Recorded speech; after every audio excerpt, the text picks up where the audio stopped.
Allahumma salli wa sallim ala Sayyidina wa Maulana Muhammad. Amma ba'd. Jamaah rahimakumullah. Hari ini kita berjumpa kembali. Ana begitu berbahagia didampingi oleh Ustaz Nuzul hafizahullah ta'ala. Walaupun di tengah ana ada dia nih. Naam. Ya seharusnya ana berdampingan sama antum Ustaz. Cuma siapa yang nyeting kayak gini nih? Dia kan bisa di sebelah kiri Ustaz gitu kan. Ana berduaan sama beliau. Tapi ya wallahu a'lam jamaah, kadangkala kita harus bersabar menghadapi. Baik, hari ini kita akan berbincang tentang persaingan. Tentang berlomba-lomba. Sejatinya sudah menjadi tabiat manusia. Kita suka bersaing. Kita suka berlomba-lomba. Kita ingin meraih sesuatu untuk diri kita sendiri. Coba kita lihat setiap pagi. Orang-orang yang berada di lampu merah. Antum yang naik motor. Antum nunggu lampu itu hijau. Kemudian semuanya ngebut untuk meninggalkan tempat tersebut. Terkadang ada yang mencuri start. Lampunya masih merah, dia udah lari. Kenapa? Nggak ada polisi. Di pasar, hiruk pikuk manusia. Dan subhanallah jamaah. Ana tadi pagi keluar rumah jam 4. Ana menuju ke stasiun, naik motor diantar mahasiswa. Ana lewat pasar. Subhanallah, jam 4 itu rame pasar. Apa yang sedang dicari sama mereka? Mereka sedang bersaing untuk mendapatkan pelanggan. Mereka bersaing untuk mendapatkan gaji yang lebih, bukan gaji, keuntungan yang lebih besar dari orang lain. Kita lihat di pantai, tengah malam, pagi hari, sore hari, nelayan pun bersaing. Mereka ingin mencari tempat yang paling strategis untuk menghasilkan ikan. Kemudian di hutan. Siapa yang berangkat ke hutan berburu? Kadangkala mereka berburu rombongan. Satu sama lain berlomba-lomba untuk menunjukkan hasil buruan dia adalah yang terbesar. Di kantor, di rumah sakit. Ada yang bersaing untuk menjadi pasien yang pertama. Terpaksa karena dia tidak ingin menunggu lama, tapi semuanya bersaing. Kemudian di kampus-kampus, ketika dibuka pendaftaran PNS, pendaftaran untuk militer, untuk semua, mereka semuanya bersaing. Di lapangan bola mereka bersaing. Sebentar lagi SEA Games. Asian Games. Masya Allah. Alhamdulillah ada Ustaz Nuzul. Kalau enggak kan salah Ustaz. Masya Allah. Jadi Asian Games. Apa bedanya SEA Games sama Asian Games? Fani. Apa bedanya? Asian Games jamaah. Kita semua persiapan. Yang di bulu tangkis, yang di renang, yang di apa lagi? Yang di sepak bola, yang di lari, yang diangkat beban, semuanya bersaing. Jamaah rahimakumullah, ada yang bersaing untuk berada di soft pertama. Antum jam berapa datang? 4:30, Masya Allah. Antum 5:20, kok bisa di sini antum? Dari pintu belakang mungkin. Lewat pintu belakang dia. Ini 4:30, antum 5:20. Gimana? Nyepil. Antum ngelangkain orang-orang ini. Insya Allah, barakallahu fiikum. Ada yang bersaing nih untuk berada di soft pertama. Ibu-ibu bersaing untuk berada di soft terakhir. Betul jamaah. Soft yang terbaik buat ibu-ibu itu yang terakhir. Yang di soft pertama nggak bener tuh. Ya bukan nggak bener Ustaz ya, kurang afdol gitu kan. Iya, karena khairu sufufin nisa akhiruha. Sebaik-baiknya soft para wanita itu yang paling akhir. Ada yang bersaing untuk bersedekah, untuk berhaji. Jadi sejatinya bersaing itu nggak masalah jamaah. Tergantung bersaing untuk apa. Yang bersaing untuk kebaikan, yang berlomba-lomba untuk kebaikan, maka nanti Ustaz Nuzul akan berbicara tentang hal itu. Anak-anak akan berbicara tentang bersaing yang tercela. Yang terkadang kita lebih semangat untuk berlomba-lomba mengumpulkan segunung emas yang bakal menjadi debu daripada bersaing segenggam debu yang menjadi segunung emas. Kita lihat, kita berada di ujung pasar, bukan di ujung, di puncak di atas pasar. Masya Allah. Rasulullah Sallallahu Alaihi Wasallam pernah bertanya kepada para sahabatnya. Dari Abdullah bin Amr bin As radhiyallahu taala anhuma, an Rasulillah sallallahu alaihi wasallam, beliau mengatakan, "Idza futihat 'alaikum Faris war Rum, ayu qaumin antum?" Para sahabat hidup miskin. Sebagian di antara kita miskin. Buktinya apa? Ya ini soft pertama Ustaz. Kalau ada fulus kadang-kala softnya terakhir. Kadang-kala orang yang di soft pertama itu lagi susah. Maka Nabi SAW mengatakan kepada para sahabatnya, kalau nanti ditaklukkan Romawi dan Persia, dan Nabi yakin akan ditaklukkan Romawi dan Persia, kalian akan menjadi orang seperti apa? Modelnya kalian seperti apa? Tetap di soft pertama? Tetap qiyamul lail? Tetap sholat duhanya? Sahabat Nabi Abdurrahman bin Auf radhiyallahu taala anhu mengatakan, naqulu kama amaranallah. Kita akan menjadi seperti yang Allah perintahkan. Kita akan mengabdi kepada Allah. Kita akan dekat sama Allah. Kita akan menggunakan harta itu di jalan Allah. Itu keinginan. Semua memiliki keinginan untuk berbuat baik. Antum, kira-kira kalau punya duit 5 miliar, jadi apa antum? Ada di soft sini? Kira-kira masih di soft sini? Jamaah percaya antum jamaah. Kira-kira antum masih di soft sini? Menurut antum kira-kira? Inginnya masih di sini kan? Inginnya. Tapi kenyataannya, wallahu a'lam. Dan Nabi SAW menyingkap tabir bagaimana tatkala dibukakan pintu dunia ini.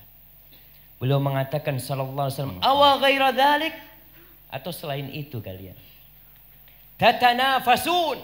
Ini yang pertama. Kalian akan berlomba-lomba. Kalian akan bersaing untuk memiliki sesuatu. Jamaah, yang punya rumah dinas ingin punya rumah sendiri. Yang punya mobil dinas ingin punya mobil sendiri. Yang punya istri, nggak ada istri dinas kan, istri sendiri dia. Tapi artinya manusia ingin memiliki sesuatu untuk dirinya. Dia nggak cukup dengan rumah yang sejatinya sama rumah dinas dengan rumah sendiri, sama-sama akan ditinggalkan. Maka Nabi mengatakan sallallahu alaihi wasallam, tatanafasun, kalian akan bersaing ketika itu. Kemudian thumma tatahasadun. Bersaing biasanya akan mengantarkan kepada hasud, iri, dengki. Lihat dagangan temennya laris, padahal bukanya bareng. Sama-sama jam 7 baru buka. Tapi temannya ramai, dia sepi. Maka akan terjadi tata hasad. Kalau sudah hasad, kemudian apa? Tsumma tatadabarun. Akan saling memberikan punggung. Tidak bertegur sapa lagi sudah. Gara-gara apa? Gara-gara bersaing. Kemudian yang terakhir, thumma tatabaghadu. Rawahu Muslim. Lalu yang terakhir, kalian akan saling bermusuhan, saling membenci. Antum lihat orang-orang yang bersaing. Ketika dia lupa dengan hakikat keberadaan dia di dunia ini, akan saling hasad. Kemudian di hadis yang lain, yang diriwayatkan Imam Muslim juga dari Abu Hurairah radhiyallahu taala anhu, bahwa Nabi alaihi salatu wasallam bersabda, "La taqumus sa'ah hatta yahsiral furatu an jabalin min dhahab." Tidak akan terjadi kiamat sehingga sungai Efrat itu menguak ada gunung dari emas. Para ulama menjelaskan, apakah benar gunung emas? Atau tentang kanz min dhahab, tentang ditemukannya nanti harta tersimpan dari emas yang jumlahnya banyak sekali. Jadi bukan di sungainya. Bisa jadi memang ada gunung emas, tapi yang Nabi sebutkan SAW nanti akan terjadi. Ada harta tersimpan berupa emas. Baik, beberapa waktu yang lalu di Jember itu ditemukan batu giok, gunung giok. Itu orang mau bunuh-bunuhan, berebut untuk mengambil secuil batu tersebut. Akhirnya dikasih land sama polisi untuk menyelamatkan manusia. Tapi nanti ketika tersingkap gunung emas di sungai Efrat itu, ketika tampak harta tersimpan emas itu, apa kata Nabi alaihissalatu wassalam? Kira-kira antum kalau ada di situ, antum kalau ada di situ ngapain kira-kira antum? Melihat ada gunung emas, apa yang antum lakukan? Biasa-biasa aja.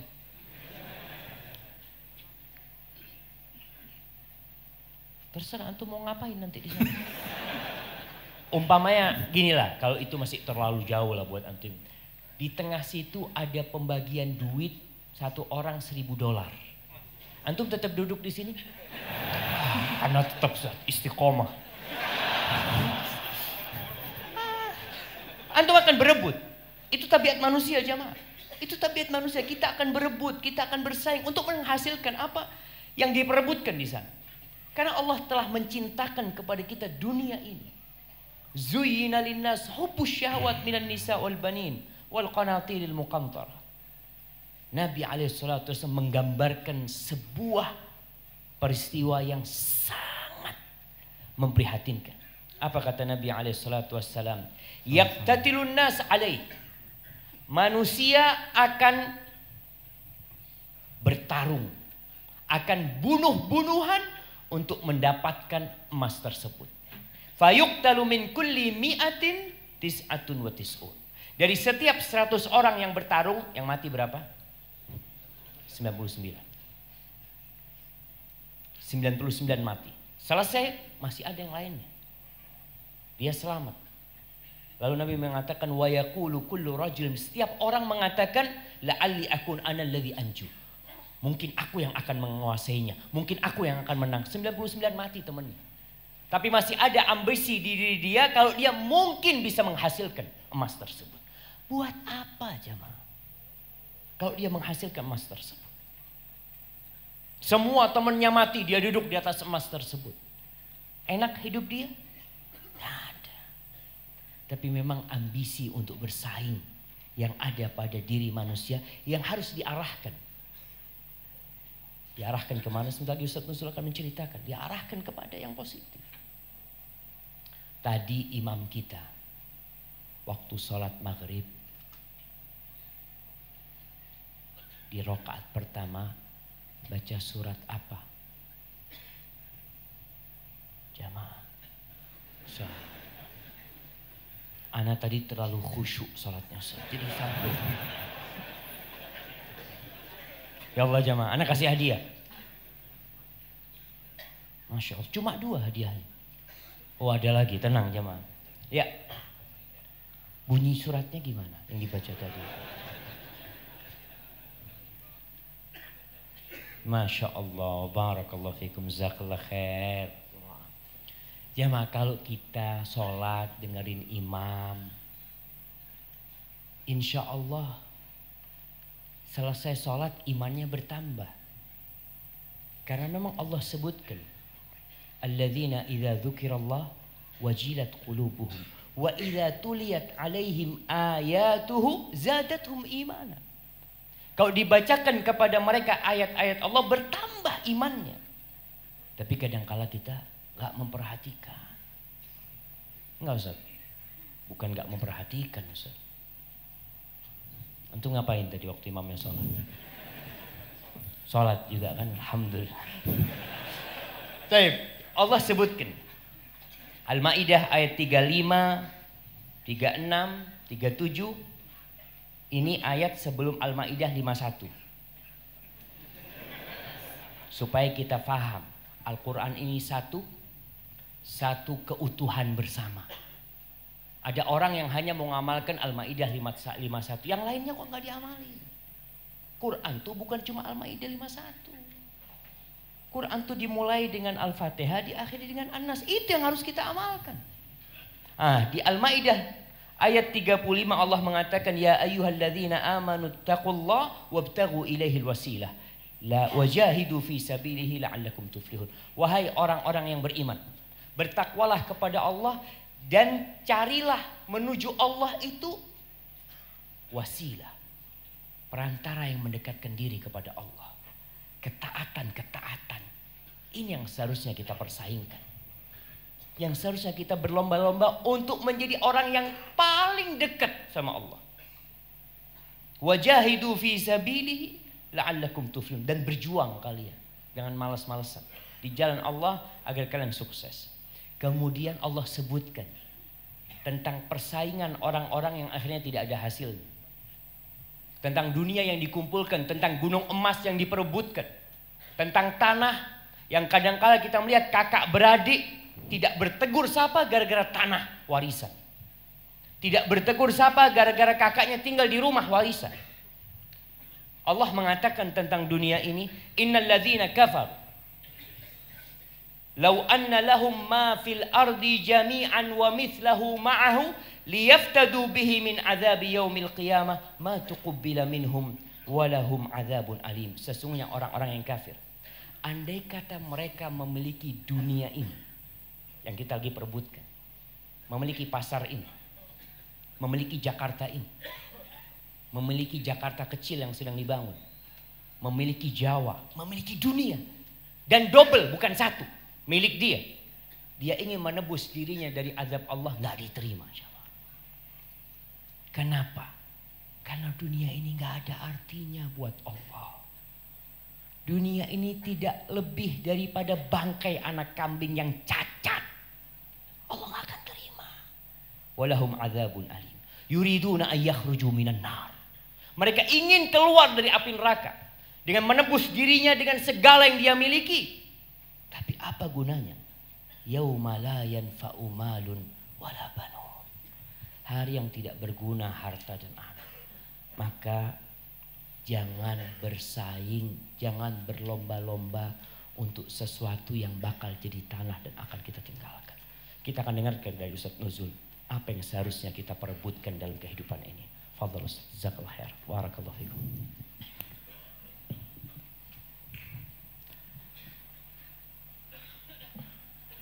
Assalamualaikum warahmatullahi wabarakatuh. Gantung borong aja sampai jam 9.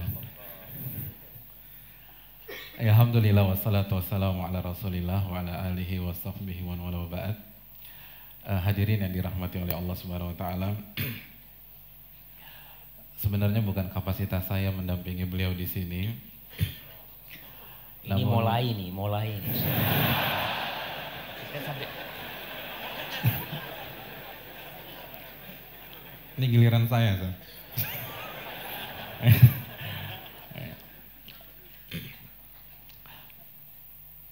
Dalam kitab Wafayatul A'yan Ada sebuah kisah menarik. Kisah antara seorang ulama besar yang bernama Raja bin Haywah bersama sahabat beliau yang tidak lain tidak bukan, siapa sahabat beliau? Sahabat Raja bin Haywah? Umar bin Abdul Aziz. Umar bin Abdul Aziz. Diceritakan pada saat itu Raja bin Haywah rahimahullahu ta'ala membelikan baju untuk Umar bin Abdul Aziz seharga 6 dirham. 6 dirham. Murah hadirin, gak mahal, hanya 6 dirham. Begitu dipersembahkan kepada sang khalifah, apa kata Umar bin Abdul Aziz? Huwa ala ma uhibbu laula anna fihi lina. Kata beliau, saya suka nih baju ini. Ini selera saya banget. Dalam bahasa kita, ini gue banget nih. Tapi kayaknya masih terlalu bagus. Masih sangat lembut. Bahasanya ada yang lebih murah enggak? Ini kebagusan. 6 dirham hadirin. 6 dirham. Itu begitu Umar bin Abdul Aziz menyampaikan hal tersebut, Raja menangis secara spontanitas. Khalifah beliau dan khalifah umat Islam diberikan baju gak mahal, 6 dirham, lalu mengatakan ini terlalu bagus buat saya suka sih tapi terlalu bagus. Lalu Umar bin Abdul Aziz bertanya kepada Raja bin Haywah rahimahullahu ta'ala, apa yang membuat engkau nangis wahai Raja? Apa kata Raja? Oh ya khalifah, ingat enggak? Sebelum engkau jadi khalifah, pada saat engkau menjadi amir atau wali, wali, saya pernah membelikan engkau sebuah baju harganya 600 dirham. Lebih mahal. Tadi berapa? 6 dirham, sekarang 600 dirham. Ingat gak komentar engkau pada saat itu? Engkau mengatakan, huwa ala ma uhibbu laula anna fihi khusyunah. Ini favoritku, jadi ini gue banget juga, tapi kayaknya bahannya masih kasar deh. Artinya ada yang lebih mahal nggak? Ada yang lebih bagus nggak?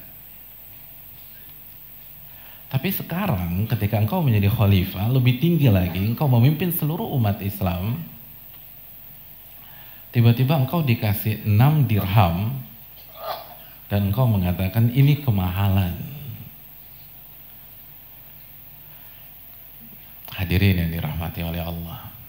Apa jawab Umar bin Abdul Aziz? Karena tindakan beliau ini antitesis. Seharusnya semakin tinggi jabatan seseorang, fasilitasnya semakin bagus. Dan ada harga, ada barang. Barang nggak nipu kata orang pasar. Semua yang bagus itu ada harganya. Tapi beliau membuat sebuah sikap antitesis, bertolak belakang. Dari 600 ke 6 dirham, ini masih kemahalan. Apa jawaban Umar bin Abdul Aziz? Ini yang harus kita renungkan hadirin.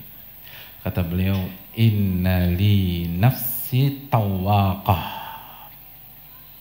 Wahai Raja, aku punya jiwa yang sangat ambisius. Nggak pernah puas. Ambisius. Taqat ila Fatimah binti Abdul Malik fatazawwajtuha.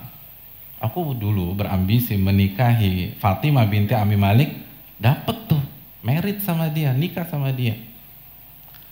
Wa taqat ila al-wilayah atau al-imarah fawalaituha.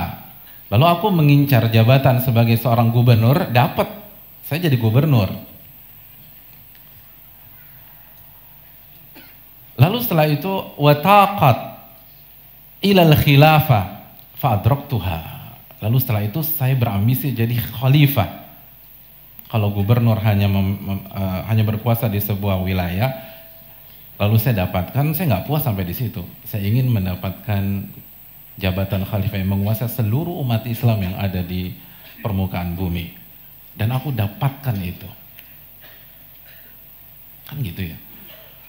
Itu logika manusia. Logika manusia. Dan kita atau mayoritas kita itu hidup dibangun di atas pola pikir demikian. Masalah mobil aja lah, simpel. Apa mobil pertama antum ketika antum punya duit? Kayaknya nggak ada yang punya mobil Ustaz di sini. Salah sebetulnya. Yang cowok biasanya kan otomotif, kalau punya uang spendnya di mobil. Ini boleh sebut merek nggak sih? Boleh ya? Boleh nanti disensor aja.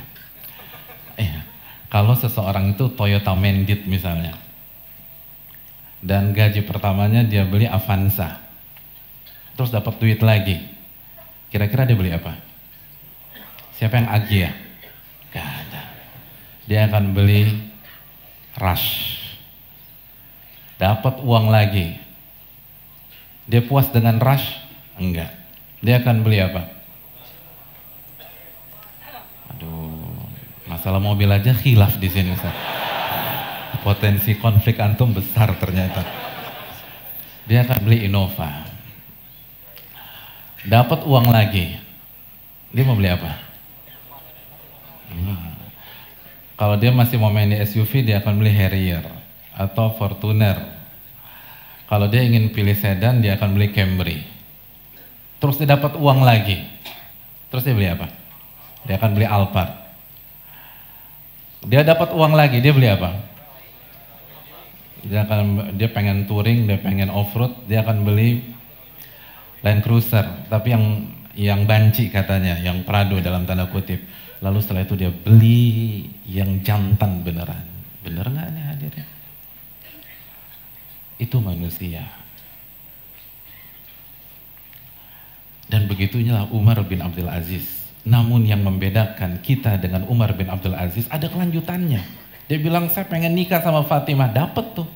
Saya pengen jadi gubernur, dapat jadi gubernur. Saya pengen jadi khalifah, dapat jadi khalifah. Lalu dia manusia, apalagi orang yang punya jiwa besar seperti beliau, selalu akan berbicara what next, what next, what next. Lalu selanjutnya apa lagi? Lalu apa lagi? Apa lagi? Lalu dia berpikir, taqat ilal jannah fa'arju an udrikaha insyaallah. Lalu ternyata aku menemukan jawabannya. Jawabannya surga. Maka aku berharap aku mendapatkan surga itu insyaallah ta'ala. Hadirin yang dirahmati oleh Allah. Ambisi kita bersaing harus diarahkan ke sini. Jangan berhenti dari dunia. Jangan berhenti hanya di dunia saja. Harus bermain di level yang paling tinggi. Dan level yang paling tinggi adalah surga. Makanya Allah mengatakan dalam surat An-Nazi'at ayat 26, "Wa fi dzalika falyatanafasil mutanafisun." Dan untuk kenikmatan surgalah hendaknya para kompetitor itu bersaing.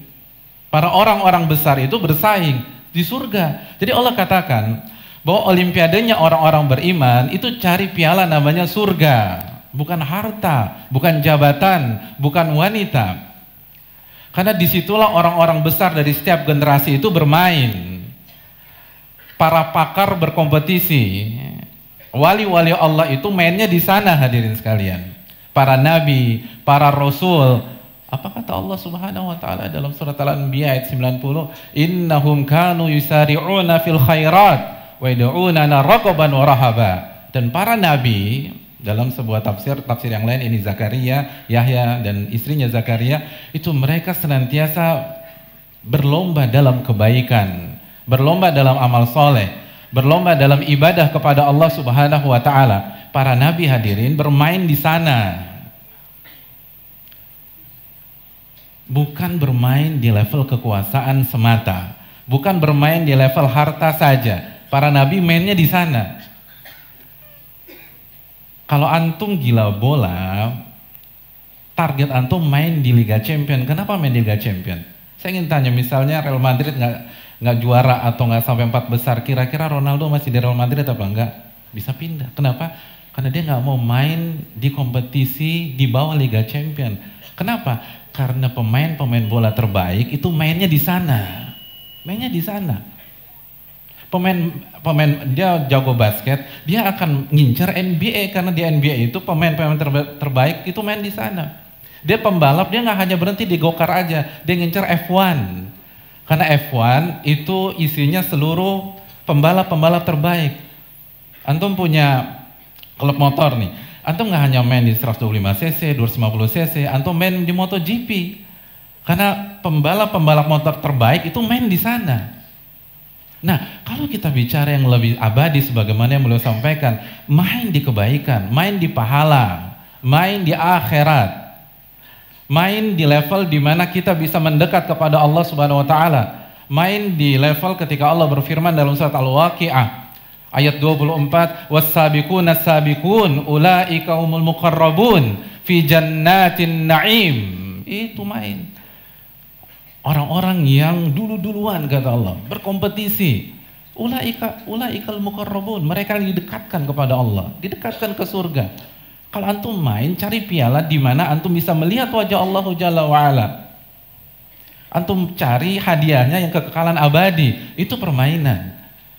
Itu kompetisi, itu orang-orang besar main di sana. Wa fi dzalika falyatanafasil mutanafisun. Di situ mainnya. Orang-orang beriman itu main di level tertinggi. Bukan main di level dunia. Tidak diharamkan, tapi jangan berhenti di sana. Karena Nabi SAW mengatakan, "Lau kanatid dunya ta'dilu indallahi janaha ba'udha ma saqat kafira syurbata ma." Kalau dunia itu senilai dengan salah satu sayap nyamuk, maka orang-orang kafir tidak akan Allah akan berikan minum walaupun seteguk air. Gak ada artinya. Gak ada artinya. Satu sayap nyamuk. Saya ingin tanya, ada berapa nyamuk di rumah antum? Kalau satu hilang, atau 2 hilang, 3 hilang, kira-kira antum galau nggak? Kenapa bendera kuning mas? 3 nyamuk meninggal Pak Ustadz di rumah saya. Gak, atau nggak peduli. Nggak ada artinya. Kalau antum berhasil buat peternakan nyamuk, antum bangga? Nggak bangga juga. Jadi hilang tuh nyamuk, antum nggak peduli, banyak nyebelin, hadirin nyebelin. Nabi katakan itu satu sayap nyamuk, nggak ada artinya. Antum main di level atas. Itu Umar bin Abdul Aziz, dia udah puas. Jadi kalau antum pola pikirnya dunia, sebelum hijrah orientasinya dunia, begitu hijrah pola pikirnya dunia lagi, ya antum stagnan. Antum bukan orang-orang besar. Orang-orang besar itu selalu berpikir apa berikutnya, apa berikutnya, apa berikutnya. Itu Umar bin Abdul Aziz, saya udah dapat wanita, saya Fatimah binti Abdul Malik, wanita saleh. Saya udah dapat jabatan, saya udah jadi gubernur, saya udah jadi khalifah. Terus apa lagi? Surga. Itu orang-orang besar. Itu areanya para nabi, itu areanya para sahabat, itu areanya para tabi'in, itu areanya para ulama. Itu areanya orang-orang yang merupakan pakar tafsir, pakar fikih, pakar hadis. Antum gabung di sana. Itu arenanya mereka. Bagaimana berbuat kebajikan. Ambisi itu harus diarahkan ke sana, hadirin yang dirahmati oleh Allah Subhanahu wa taala. Karena Nabi kita sallallahu alaihi wasallam yang kita bersalawat kepadanya, yang kita cintai melebihi diri kita. Umar mengatakan, engkau aku cintai daripada seluruh pihak yang ada di muka bumi ini kecuali diriku. Apa kata Nabi? La ya Umar, hatta akuna ahabba ilaika min nafsik. Sampai aku lebih engkau cintai daripada dirimu sendiri. Sosok itu bermain di kompetisi akhirat, hadirin. Seperti apa beliau berkompetisi? Kita persilahkan Ustadz Syafiq Hafizahullah Ta'ala untuk menyampaikan.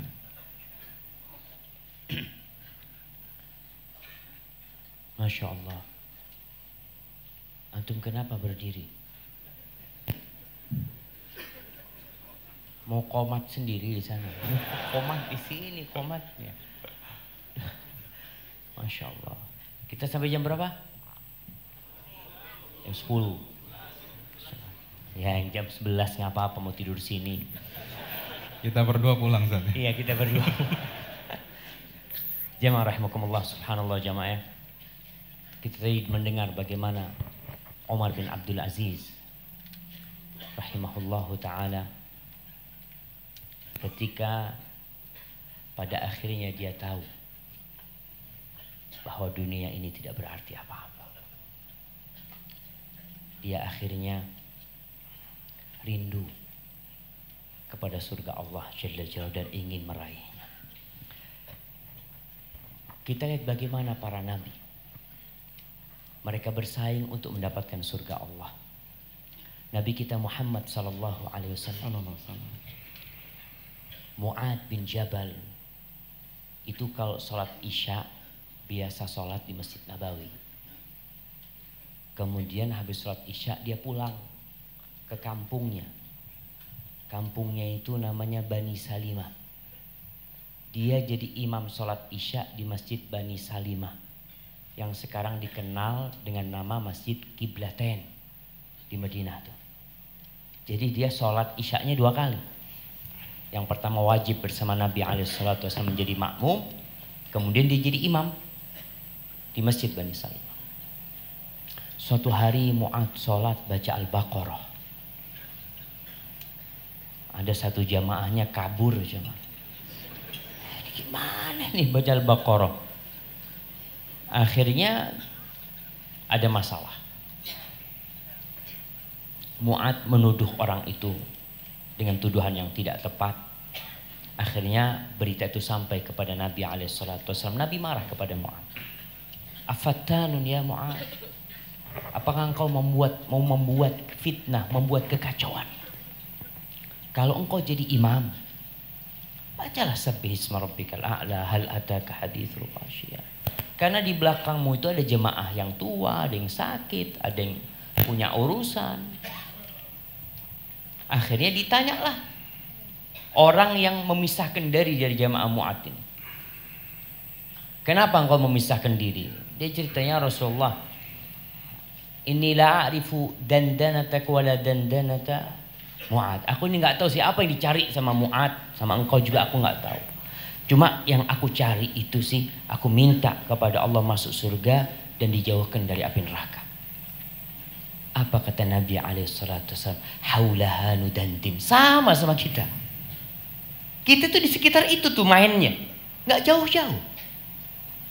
Kita minta dimasukkan ke surga dan dijauhkan dari api neraka. Dan Rasulullah sallallahu alaihi wasallam sampai bengkak kakinya jemaah. Kalau kita bicara bersaing ya, Nabi yang sudah diampuni dosa-dosa dia yang terdahulu dan yang akan datang, ternyata beliau tetap berusaha sekuat tenaga. Dengan tubuh beliau yang sudah tua renta sallallahu alaihi wasallam. Tetap beliau sholat malam. Kita sholat enggak? Sholat insya Allah. Iya, sholat. Tapi kadangkala alarmnya adzan subuh di setelnya. Allah ketika menyebut tentang penghuni surga, wabil ashari hum yastaghfirun, kanu qalilan minal laili ma yahja'un, wabil ashari hum yastaghfirun. Mereka sedikit tidur malamnya. Dan di akhir malam di waktu sahur mereka beristighfar. Rasulullah sallallahu alaihi wasallam ketika perang Badar, dalam hadis yang diriwayatkan Imam Ahmad dari Abdullah bin Mas'ud radhiyallahu taala anhu, dia cerita bagaimana semangat Nabi alaihi salatu wasallam untuk mendapatkan pahala, untuk mendapatkan surga. Ibnu Mas'ud bercerita, kunna yauma badrin kullu thalathatin ala ba'ir. Pada waktu menuju ke Badar, kita itu 3 orang naik 1 ekor onta. 3 orang naik 1 ekor onta. Gantian jamaah. Bukan 3 orang naik barengan. Nggak jalan ontanya. Jadi 3 orang ini bergantian naik ontanya. Udah ditentukan. Diatur. Fulan bersama fulan 3 orang. Ini 1 ekor onta buat kalian bertiga. Kata Ibnu Mas'ud radhiyallahu ta'ala anhu, wa kana Abu Lubabah wa Ali ibn Abi Thalib zamilai Rasulullah sallallahu alaihi wasallam. Abu Lubabah dan Ali bin Abi Thalib itu menjadi temannya Nabi alaihi salatu wasallam untuk menunggangi ontanya. Berangkat dari kota Madinah onta ini. Siapa yang naik duluan? Rasulullah SAW. Sesuai dengan kesepakatan jarak berapa kilo harus turun. Ketika Rasulullah SAW hendak turun, apa kata Ali bin Abi Thalib dan Abu Lubabah? Nahnu namshi anka ya Rasulullah SAW. Ya Rasulullah, silakan kau terus naik. Jatahmu untuk berjalan kita gantikan. Subhanallah jamaah. Mungkin kalau kita ada yang menggantikan, alhamdulillah, jazakallah khair, syukur. Antum murid yang bagus gitu. Masya Allah. Tapi apa kata Nabi SAW? Ma antuma bi aqwa minni alal mashi. Wala ana bi aghna anil ajri minkuma. Kalian tidak lebih kuat dari aku dalam urusan berjalan. Dan aku tidak lebih butuh kepada pahala daripada kalian. Aku juga butuh sama pahala itu. Kalian naik. Bisa dibayangkan. Rasulullah SAW berjalan kaki demi untuk mendebukan kakinya di jalan Allah Jalla Jalaluhu. Agar beliau mendapatkan pahala kaki yang berdebu di jalan Allah Jalla Jalaluhu. Dan semua ada perhitungan. Itu dengan fisik beliau. Dengan harta. Anak kadangkala sedih ya melihat diri anak sih. Kita ini jadi lebih sering dikasih daripada memberi. Dikasih ini, kasih itu. Sampai ada seorang ustadz di kampus. Dia sampai marah sama mahasiswa. Dia pakai baju ditanya sama mahasiswa. Ustadz dikasih siapa bajunya Ustadz? Marah nih Ustadz. Emangnya semua bajunya dikasih orang? Kata dia. Karena kebanyakan barangnya dikasih orang memang. Subhanallah jemaah. Rasulullah SAW ketika hijrah, beliau hijrah bersama Abu Bakar. Di siang hari itu beliau keluar dari rumahnya, datang ke rumahnya Abu Bakar Siddiq radhiyallahu taala anhu. Beliau mengatakan kepada Abu Bakar, kita berangkat hijrah. Apa kata Abu Bakar? Fakhud bi abi ya Rasulullah ihda rahilatayya hatain. Ya Rasulullah SAW, engkau ambil salah satu kendaraanku ini. Onta yang sudah aku persiapkan untuk hijrah ini. Ada 2, 1 buat engkau. Ambil mana yang kau sukai. Apa kata Nabi SAW? Bisaman, aku bayar. Beliau tidak ingin pahala hijrahnya diambil Abu Bakar Siddiq radhiyallahu taala anhu. Karena naik kendaraan yang diberi oleh Abu Bakar Siddiq radhiyallahu taala. Beliau ingin beliau dapat pahala hijrah itu dengan harta beliau. Itu Nabi alaihi salatu wassalam. Beliau tetap bersaing untuk mendapatkan pahala jamaah. Ketika sampai Madinah, dalam hadis riwayatkan Bukhari dan Muslim, setiap kabilah ingin Nabi SAW singgah di perkampungan mereka. Onta ini berjalan dipegangin tali kekangnya sama orang-orang, rebutan mereka. Mereka bersaing untuk mendapatkan Nabi SAW sebagai tamu mereka. Tapi apa kata Nabi SAW? Da'uha. Tinggalkan dia. Fa innaha ma'murah. Onta ini sudah disuruh sama Allah. Berhenti di mana dia. Nggak usah kalian perebutkan. Sampai onta itu berhenti di satu tempat, kemudian berdiri lagi, kemudian kembali ke tempat yang tadi. Lalu Nabi SAW mengatakan, huna, di sini insya Allah kita bangun masjid. Beliau tanya kepada orang-orang, Punya siapa ini? Punya Bani Najjar. Didatangkan. Ternyata tanah itu milik 2 anak yatim dari kabilah Bani Najjar. Dipanggil sama Nabi SAW. Nabi mengatakan kepada mereka, ya Bani Najjar, saminuni bihaitikum hadha. Berapa harganya tanah ini? Kebun ini berapa harganya? Aku mau bayar. Apa kata mereka? Wallahi la natrubu thamanahu illa minallah. Kita tidak ingin ambil harganya kecuali dari Allah Jalla Jalaluhu. Nabi biarkan? Enggak. Nabi bayar. Nabi bayar. Kenapa beliau bayar? Beliau ingin dapat pahala orang-orang yang sholat di masjid tersebut sampai hari ini. Antum bisa bayangin berapa orang yang berebut sholat di Raudhah dan pahalanya akan kembali kepada Nabi alaihi salatu wassalam, karena tanah itu beliau yang beli sallallahu alaihi wasallam. Kita kan kadang-kala minta saja dan kita tidak pernah memberi. Dan kita merasa udah cukup. Alhamdulillah, jazakallah khair, barakallahu fikum. Antum orang baik, Masya Allah. Kapan kita mau memberi? Dan ketika pembangunan masjid, Rasulullah SAW tidak duduk nongkrong melihat para sahabatnya membangun. Beliau ikut membangun jamaah. Beliau ambil batu bata itu, ikut bersama Bilal bin Rabah, ikut bersama Ammar bin Yasir. Sampai dikatakan Ammar itu bawa batu bata double. Yang satu buat Nabi alaihi salatu wassalam. Tapi Nabi pun tetap ikut pada waktu itu. Kalau itu Rasulullah SAW, kita gimana jamaah? Kita bersaingnya di level mana? Itu Nabi. Dan antum akan lihat, ternyata pendamping Rasulullah Sallallahu Alaihi Wasallam, mereka benar-benar meniti jalan Nabi Alaihi Wasallam. Dan mungkin kita akan dengar dari Ustaz Nusur. Barakallahu fiikum. Fadhal Ustaz. Jazakallahu khairan Ustaz. Sa'ad bin Abi Waqqas, teman-teman dan hadirin sekalian, itu pernah sakit di kota Mekah. Sakit yang sangat parah. Dan beliau sendiri berpikir beliau tidak akan hidup lama. Pada saat itu Nabi dengan segala hiruk pikuk kesibukan beliau menyempatkan diri ke menjenguk Sa'ad bin Abi Waqqas, satu dari 10 sahabat yang dijamin masuk surga. Lalu ketika dijenguk oleh Nabi SAW, apa yang disampaikan Sa'ad bin Abi Waqqas? Beliau mengatakan, ya Rasulullah, qad balagha bi minal waj'i ma tara wa ana dhumal wa la yarithuni illa ibnatun li. Ya Rasulullah, saya sedang mengidap penyakit yang sangat parah sebagaimana engkau lihat sendiri dengan kedua matamu. Dan aku orang yang sangat kaya.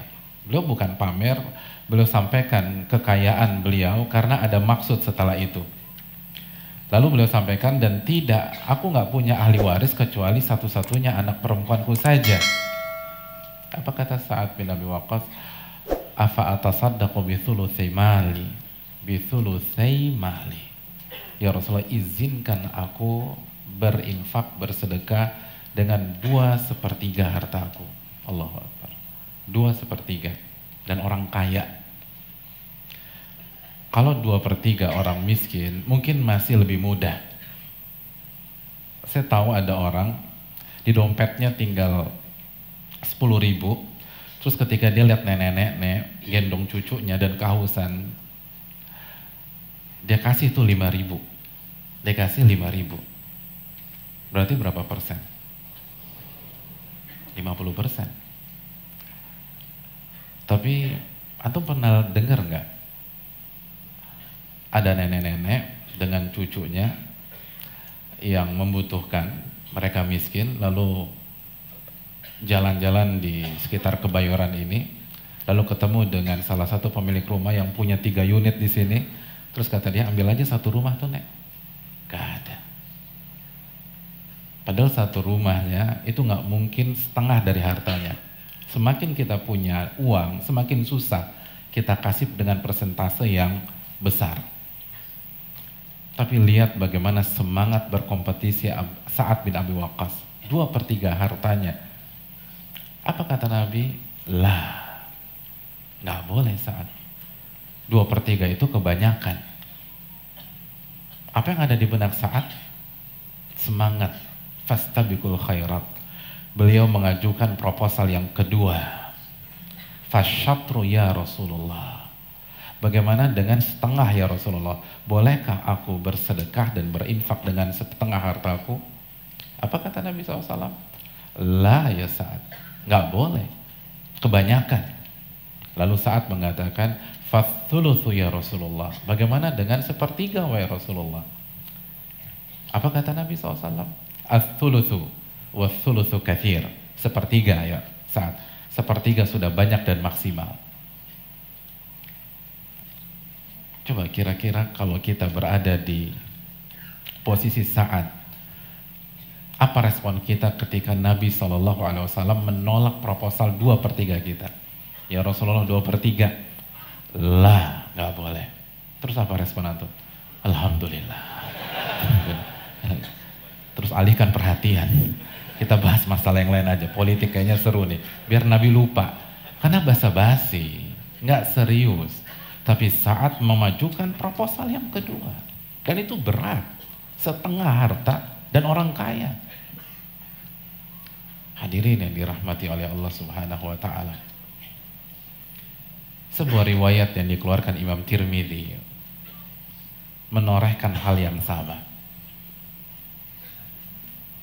Riwayat itu merekam bagaimana ambisi Umar bin Khattab radhiyallahu ta'ala an untuk mengalahkan kompetitor sejati beliau, Abu Bakar As-Siddiq. Kata Umar bin Khattab radhiyallahu ta'ala an, al-yawma asbiku Abu Bakar in sabaqtuhu al-yawm. Hari ini aku berambisi mengalahkan Abu Bakar As-Siddiq radhiyallahu ta'ala an. Dan semua orang tahu mengalahkan Abu Bakar itu nggak mudah. Kita harus punya sebuah prestasi yang begitu luar biasa. Maka apa yang Umar lakukan pada hari itu? Beliau bawa setengah hartanya ke Rasul sallallahu alaihi wasallam, setengah harta. Lalu Nabi SAW bertanya, apa yang kau tinggalkan untuk keluargamu wahai Umar? Apa kata Umar bin Khattab? Mithlahu, semisalnya ya Rasul. Artinya ini 50%. Jadi kalau beliau punya 20M, 10M buat engkau, 10M saya tinggal di rumah. Itu udah pede banget Umar bin Khattab radhiyallahu ta'ala. Tiba-tiba Abu Bakar datang. Lalu terbelalaklah mata-mata yang ada di situ. Beliau bawa harta yang sangat banyak, yang tidak pernah terfikir oleh seluruh orang pada saat itu. Lalu Nabi SAW bertanya, apa yang kau sisakan untuk keluargamu ya Abu Bakar? Apa kata Abu Bakar? Allah wa Rasulah. Aku sisakan Allah dan Rasulnya yang akan menjamin keluarga aku. Semuanya 100% diberikan ke Allah Subhanahu wa Ta'ala dan untuk perjuangan Nabi SAW. Maka Umar mengatakan, mulai hari ini saya paham saya nggak akan bisa mengalahkan Abu Bakar As-Siddiq radhiyallahu ta'ala an. 100% hadirin, 100%. Dan orang kaya. Jadi kalau kita nggak ada apa-apanya, ada orang berinfak 1M, 2M, tapi tanya berapa hartanya? Kalau hartanya 50M, hartanya 40M, itu nggak ada apa-apanya. Seluruh hartanya diberikan untuk Allah dan Rasulnya.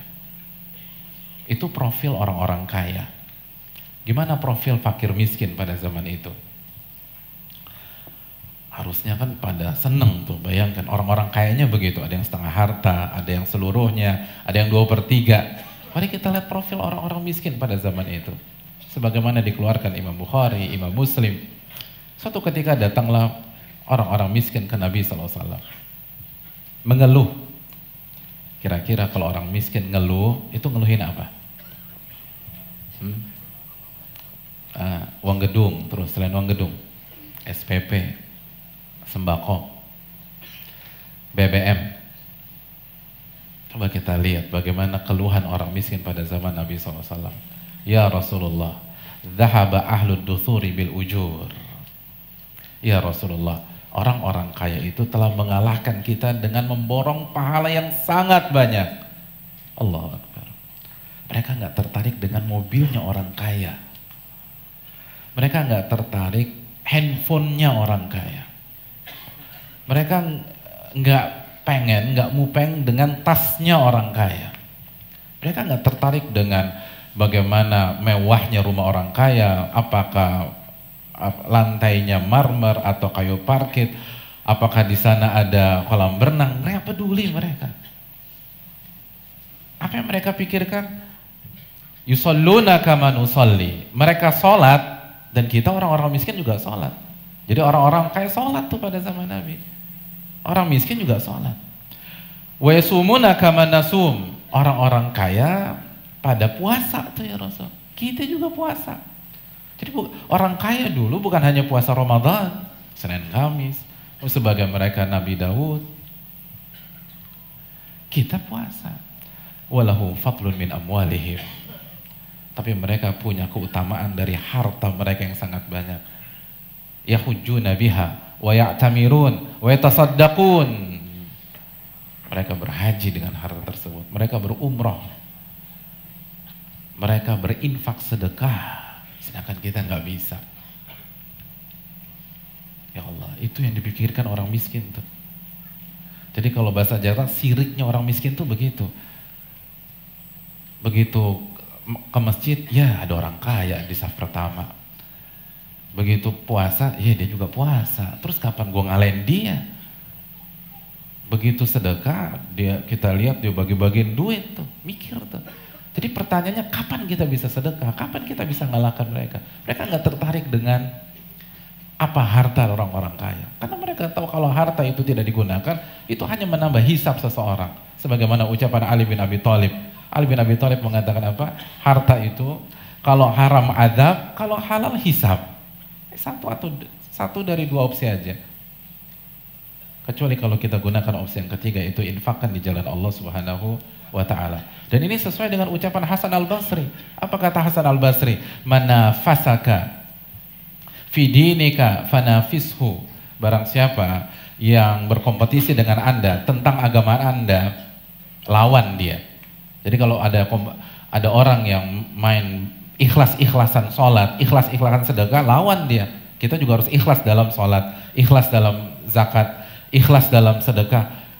Wa man nafasaka fi dunyaka fa'alqi ankan ad-dhahr. Kalau barang siapa ada orang yang bersaing dengan Anda, dengan dunia Anda, udah acukan saja dia, nggak usah diurusin. Kan dunia nyamuk, tadi kita sepakat. Beliau sudah sampaikan hafizahullah, dunia itu kata Nabi seperti atau lebih buruk daripada bangkai kambing yang cacat. Jadi kalau ada orang yang bersaing, jangan panas. Tetangga yang beli mobil mewah, antum jangan shock. Kan yang bayar pajak dia, bukan antum. Kenapa antum yang shock? Jadi biasa aja. Tapi kalau ini orang kok rajin zikir, hafalan Al-Qurannya banyak. Kalau dia jadi imam di di masjid komplek, dia udah baca juz 29, juz 28. Sedangkan kita maghrib aja masih maju mundur kalau disuruh jadi imam. Nah ini yang harus kita pikirkan. Ini gimana nih? Kok kita kalah sama dia? Apalagi kalau dia kaya juga, jangan sampai 2-0. Udah di dunia kalah, di akhirat kalah lagi. Nah itu yang dipikirkan oleh orang miskin. Ini gimana sih? Kita sholat, dia sholat. Kita puasa, dia puasa sunnah juga tuh orang-orang kaya.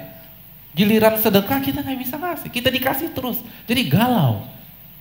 Jadi orang-orang beriman kalau dikasih itu nggak nyaman. Dikasih tuh mikir, kapan kita bisa ngasih nih? Lalu diajarkanlah bocorannya oleh Nabi SAW. Apa kata Nabi SAW? Kata Nabi, tusabbihun, wa tahmadun, wa tukabbirun, dubura kulli salat, 33. Anda mau ngalahkan orang-orang kaya, gini tipsnya kata Nabi SAW. Selepas sholat wajib, bertasbihlah, bertahmidlah, dan bertakbirlah masing-masing 33 kali. Senengnya minta ampun orang-orang miskin itu. Diamalin. Bocor ke orang kaya. Iya, orang miskin punya wirid baru nih. Punya senjata untuk melawan kita. Bocor. Akhirnya gara-gara bocor, diamalin sama orang kaya. Akhirnya si miskin bertasbih 33 kali, orang kaya begitu salam bertasbih 33 kali. Jadi nggak main handphone, bertasbih 33 kali. Bertahmid 33, orang-orang kaya bertahmid 33 kali. Orang-orang miskin takbir 33 kali, orang-orang kaya takbir 33 kali. Lapor lagi ke Nabi SAW. Ya Rasul gimana nih?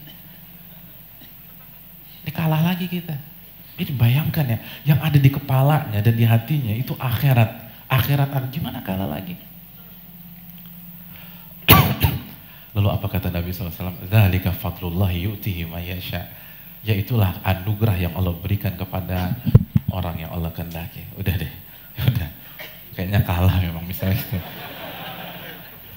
Jadi hadirin yang dirahmati oleh Allah, itulah profil orang-orang yang mengikuti para Nabi dan Rasul, khususnya Nabi Muhammad SAW. Dan bagaimana dengan kita yang mengaku mengikuti jalannya Nabi dan para sahabat? Kita harus punya semangat berkompetisi seperti ini. Makanya Ibnul Wird pernah mengatakan, in istata'ta alla yasbiqaka fil akhirah faf'al. Kalau Anda bisa membuat tidak ada yang bisa mengalahkan Anda dalam masalah akhirat, maka lakukanlah. Tetap berada di posisi terdepan dalam ibadah tersebut. Dan ini yang bisa saya sampaikan dalam profil sahabat Nabi SAW, dan kita kembalikan ke beliau hafizahullah ta'ala. Jazakallah khair Ustaz, barakallahu fikum. Masya Allah jemaah, Nabi SAW mengatakan khairun nasi qarni thumma alladhina yalunahum thumma alladhina yalunahum. Sebaik-baiknya manusia adalah generasi di masaku, kemudian yang selanjutnya, dan kemudian yang selanjutnya. Kalau para sahabat radhiyallahu ta'ala anhum yang Allah ridha dengan mereka, mereka begitu bersemangat untuk menyaingi orang-orang kaya. Bagaimana dengan para tabi'in yang kompetitor? Ana jadi susah ngomong kompetitor. Nah, yang kompetitor mereka ini sahabat Nabi. Para tabi'in itu pesaing mereka adalah sahabat Nabi sallallahu alaihi wasallam. Disebutkan Abu Muslim Al-Khawlani, ini seorang tabi'in yang pernah dibakar oleh siapa Ustaz? Aswad Al-Ansi. Salah seorang yang mengaku menjadi nabi di Yaman. Kemudian dia bisa berjalan di atas api dengan selamat. Kemudian dia sampai ke kota Madinah, bertemu dengan Umar bin Khattab radhiyallahu taala anhu. Dikecup keningnya oleh Umar bin Khattab radhiyallahu ta'ala mengatakan, alhamdulillah, segala puji bagi Allah yang menampakkan kepada aku di umat Nabi Muhammad SAW yang diberlakukan seperti diberlakukan Khalilullah Ibrahim alaihissalam, dibakar oleh kaum. Gimana sih ibadahnya Abu Muslim Al-Khawlani? Beliau mengatakan, beliau itu kalau sudah sholat malam kemudian kakinya capek, fa idza ta'ibat qadamah darabaha biyadih, kakinya dipukul dengan kedua tangannya. Diingatkan kakinya, mengatakan, ayahsabu ashabu Muhammadin sallallahu alaihi wasallam an yasbiquna bi Rasulillah sallallahu. Apakah sahabat-sahabat Nabi mengira kita akan terkalahkan, nggak bisa dekat sama Nabi alaihi salatu wasallam? Kita umatnya ini nggak bisa dekat sama Nabi alaihi salatu wasallam. Dia lagi memperingatkan kakinya agar semangat beribadah. Lalu dia mengatakan, wallahi lanuzahimannahum alaihi fil haud. Demi Allah, kita akan berebutan untuk dekat ke Nabi alaihi salatu wasallam kelak di telaga Nabi alaihi salatu wasallam. Karena meeting point kita bersama adalah telaga Rasulullah SAW. Tinggal siapa yang bisa mendekat dengan Nabi alaihi salatu wasallam adalah orang yang paling baik akhlaknya, yang paling banyak amalannya, yang paling banyak salawatnya kepada Nabi alaihissalatu wassalam. Mungkinkah kita bisa bersaing? Gak mungkin kita bisa mengalahkan sahabat Nabi radhiyallahu ta'ala anhu, tapi kita bisa mendekat dan bertemu dengan Nabi alaihissalatu wassalam. Kita lihat para tabi'in. Qasim bin Abdurrahman bin Abdullah bin Mas'ud, cucunya Abdullah bin Mas'ud radhiyallahu ta'ala anhu. Al-Imam Adz-Dzahabi dalam kitabnya Siyar A'lamin Nubala menceritakan Muharib bin Dithar mengatakan sahibna Al-Qasim bin Abdurrahman bin Abdullah bin Mas'ud ila Baitul Maqdis. Kita mendampingi Qasim bin Abdurrahman bin Abdullah bin Mas'ud kemana? Ke Baitul Maqdis, ke Palestina. Mereka berangkat ke Palestina. Ini bagi mereka yang berangkat umrah, bagi mereka yang berangkat haji, yang terkadang pulang tidak membawa apa-apa, hanya membawa gelar haji. Karena yang dia lakukan adalah menghambur-hamburkan waktu yang mulia ketika umrah itu untuk hal-hal yang tidak berguna. Sibuk dengan HP-nya, ngobrol, hanya belanja macam-macam. Apa kata Muharib bin Dithar tentang Qasim bin Abdurrahman ini? Fakana yafduluna, dia tuh menyaingi kita, melebihi kita di apa sih? Di belanjaan dia, di oleh-oleh yang dia beli. Bukan jemaah. Yafduluna bi kathratis shalah. Dia mendahului kita dalam urusan banyaknya sholat. Wassam, dan diam, nggak banyak ngobrol. Kemudian wassakha, dan banyak berbagi jemaah. Maka bagi teman-teman yang berangkat umroh, jangan kerjanya ngobrol doang dalam perjalanannya. Sampai di sana belanja, apalagi ibu-ibu. Pulang dari masjid, Masya Allah, mesti bawa tentengan plastik. Sampai suaminya ngelihat, ya Allah, mau ditaruh di mana? Kan kita disuruh berbagi hadiah. Masya Allah, ya. Karena kalau mereka sibuk dengan dunia, dalam kondisi melakukan perjalanan ibadah, sibuk dengan dunia mereka. Kita lihat nih tabi'in. Malik bin Dinar. Sahabat Malik bin Dinar, Hausyab, mengatakan kepada Malik bin Dinar. Diceritakan oleh Imam Dzahabi dalam Siyar A'lamin Nubala. Ra'aitu ka'anna munadiyan yunadi ar-rahil ar-rahil. Aku bermimpi. Dalam mimpiku aku mendengar orang yang mengatakan, ayo berangkat, berangkat, berangkat. Dalam mimpiku. Famartahala illa Muhammad bin Wasi. Dari semua orang yang aku lihat, tidak ada yang beranjak dari tempatnya kecuali Muhammad bin Wasi. Dalam mimpinya dia. Apa yang terjadi? Malik bin Dinar menangis jamaah. Karena dalam mimpi itu dia tidak termasuk yang ikut berangkat menuju surga Allah Jalla Jalaluhu. Tidak termasuk yang berangkat menuju akhirat. Tapi malah yang berangkat Muhammad bin Wasi. Siapa Muhammad bin Wasi? Dia seorang tabi'in. Imam Dzahabi menceritakan tentang Muhammad bin Wasi. Ja'far bin Sulaiman mengatakan, kuntu idza wajadtu qaswatan fi qalbi. Aku kalau mendapatkan kekerasan di hatiku, jadi gak enak beribadah, gak khusyuk beribadah. Apa yang dilakukan oleh Ja'far bin Sulaiman? Ghadautu fa nadhartu ila wajhi Muhammad bin Wasi. Cukup aku berangkat melihat wajahnya Muhammad bin Wasi. Kana ka'annahu thakla. Wajahnya itu seperti orang, seperti ibu yang kehilangan anaknya. Penuh dengan kesedihan wajah. Al-Asma'i bercerita tentang Muhammad bin Wasi. Lamma safa Qutaibah ibn Muslim di Turk, ketika terjadi peperangan antara umat Islam dengan Turki pada waktu itu. Panglima umat Islam adalah Qutaibah ibn Muslim. Ketika lagi mengurusin saf umat Islam dan sudah berhadapan dengan safnya musuh dari kaum Turk, Qutaibah bin Muslim bertanya, mengatakan, aina Muhammad bin Wasi? Ada di mana Muhammad bin Wasi? Dicari itu orang. Dicari orang. Oh, ada di sana, kata dia. Dia sedang pegang panahnya sambil menunjuk ke langit, sambil berkomat kamit dia. Apa kata Qutaibah bin Muslim? Tilkal usbu' ahabbu ilayya min mi'ati alfi sayfin syahir wa syabin tariyah.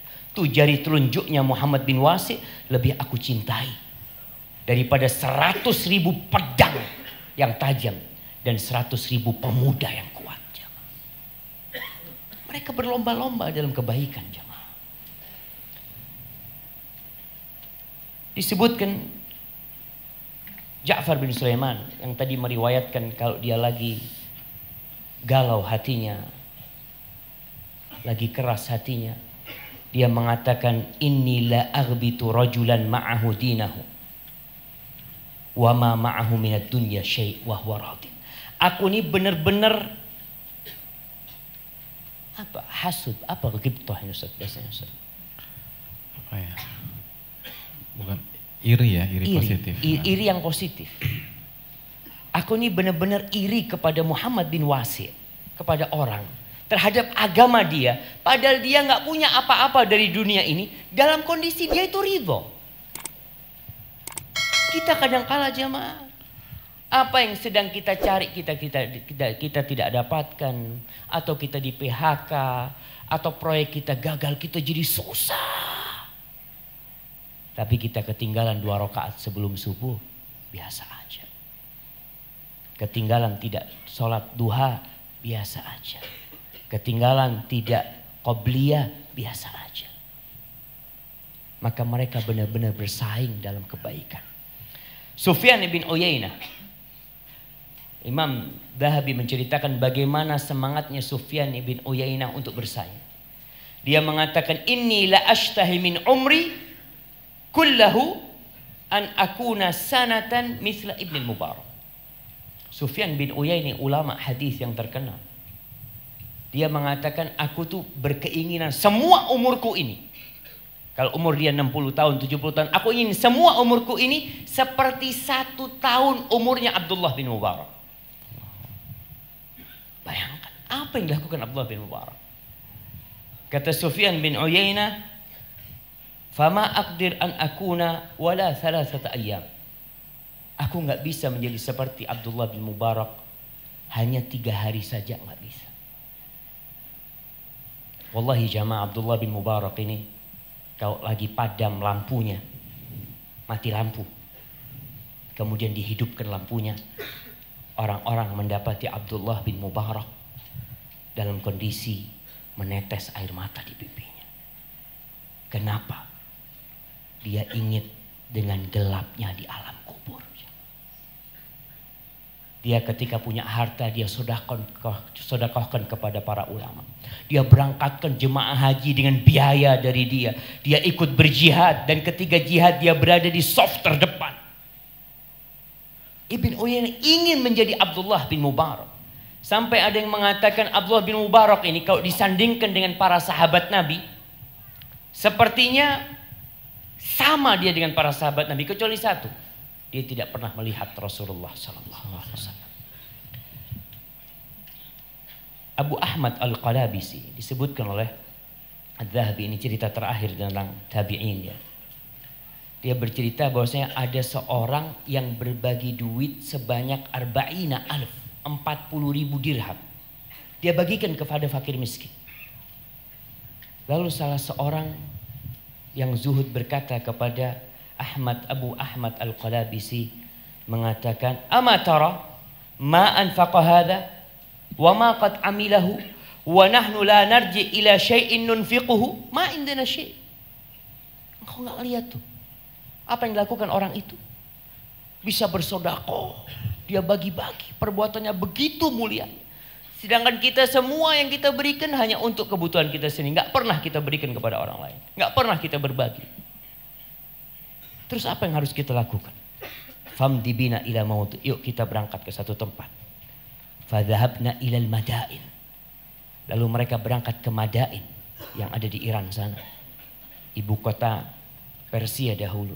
Dia berangkat ke sana. Fasallaina arba'ina alfa salat. Kemudian tuh orang-orang pada sholat sebanyak 40.000 sholat sunnah. Dia melihat orang kaya bersedekah 40.000 dirham. Nggak bisa dia bersedekah. Apa yang dilakukan? Sudah memperbanyak sholat sunnah. Jadi tadi disebutkan oleh Ustaz Nuzul. Tatkala kita melihat orang-orang yang berlomba-lomba dalam urusan dunia, kita berlomba-lomba dalam urusan akhirat. Bagaimana kalau kita melihat orang kaya berlomba-lomba dalam urusan akhirat, apa yang harus kita lakukan? Semampu kita. Antum melihat orang itu sedekah, ya Allah, anak nggak bisa sedekah. Antum melihat orang itu bisa bangun masjid dengan memberi semen, memberi pasir kepada masjid itu. Antum punya tenaga, antum datang ke masjid itu, Pak, saya mau bantu bangun masjid ini. Nggak apa-apa, 3 hari nggak usah digaji. Mau antum jamaah? 3 hari nggak digaji. Wallah. Maka jamaah, pantas kalau Nabi SAW mengatakan bahwasanya itulah generasi terbaik jamaah. Mereka tidak terpesona dengan kehidupan dunia ini, tapi mereka benar-benar bersaing dalam urusan akhirat ini. Hadza wallahu a'lam bissawab. Mungkin ana serahkan kepada Ustaz Nusur. Udah malam ini Ustaz. Udah malam. Nah Ustaz, ana lihat sebagian jamaah udah ada yang makan Ustaz. Itu nggak ngeliat. Jadi ustadznya pada semangat, dia Masya Allah. Jadi udah ada yang kelaparan. Ustaz. Hadirin yang dirahmati oleh Allah Subhanahu Wa Taala, terakhir mungkin ada pertanyaan, bagaimana kiat untuk bisa mengamalkan firman Allah fastabiqul khairat, maka berlomba-lombalah dalam kebaikan, berlomba-lombalah dalam amal soleh. Bagaimana kiat bisa meniti apa yang dilakukan oleh Nabi SAW, lalu apa yang dilakukan oleh para sahabat, para tabi'in. Bagaimana kiat kita bermain di level atas. Allah Subhanahu Wa Taala berfirman, karena 1 kiat aja Ustaz ya, antum 4 yang berikutnya ya. Allah berfirman dalam surat Al-Mu'minun ayat 61, ulaika yusari'una fil khairat wa hum laha sabiqun.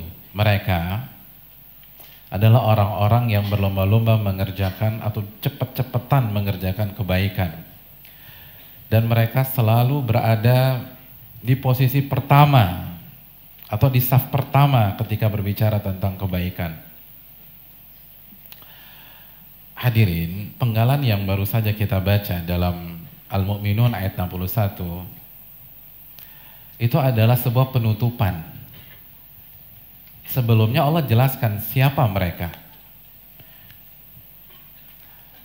Jadi siapa sih mereka, orang-orang yang berlomba-lomba mengerjakan kebaikan dan selalu berada di saf pertama ketika bicara tentang ibadah, ketika berbicara tentang sedekah, ketika berbicara tentang sholat, ketika berbicara tentang puasa. Itu Allah jelaskan mulai dari ayat 57. Innal ladzina hum min khasyati rabbihim musyfiqun. Mereka adalah orang-orang yang berhati-hati karena takut kepada Allah Subhanahu Wa Taala. Oleh karena itu, kalau kita ingin selalu fastabiqul khairat, tanamkan rasa takut kepada Allah Subhanahu Wa Taala. Lalu yang kedua, walladzina hum biayati rabbihim yu'minun. Dan mereka adalah orang-orang yang beriman dan yakin dan percaya terhadap tanda-tanda kebesaran Rabb mereka. Walladzina hum bi rabbihim la yusyrikun. Dan mereka adalah orang-orang yang tidak mensekutukan Rabb-nya. Jadi jangan berharap kita bisa main di level paling atas kalau kita melakukan kesyirikan. Jadi tauhid harus benar, hadirin. Kita harus belajar tauhid kepada Allah, lalu kita amalkan. Lalu apa kelanjutannya? Walladzina